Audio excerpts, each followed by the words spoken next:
تو حضرت ابراہیم بن ادھم نے کھانے پینے کی بہت ساری چیزیں جمع کی، اور جمع کرنے کے بعد ابو عیسیٰ کو وہ چیزیں دی اور کہا کہ تم بیت المقدس جا رہے ہو یعنی فلسطین، تو وہاں پر فلاں مقام پر ایک بوڑھی عورت رہتی ہے، یہ سارا سامان جو ہے لے جا کر کے اس کو دے دینا۔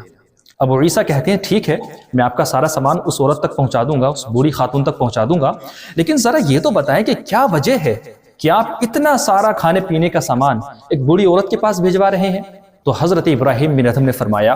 کہ ایک دفعہ میں فلسطین گیا تھا، جب میں وہاں پہنچا تو شام کا وقت ہو چکا تھا،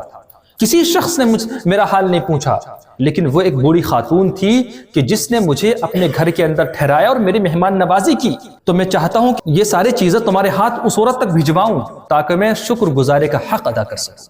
تو معلوم یہ ہوا کہ جو لوگ اللہ کے نیک بندے ہوتے ہیں، صالحین ہوتے ہیں، پرہیزگار ہوتے ہیں، ان کا مزاج اور ان کا رویہ یہ ہوتا ہے کہ وہ شکر ادا کرتے ہیں۔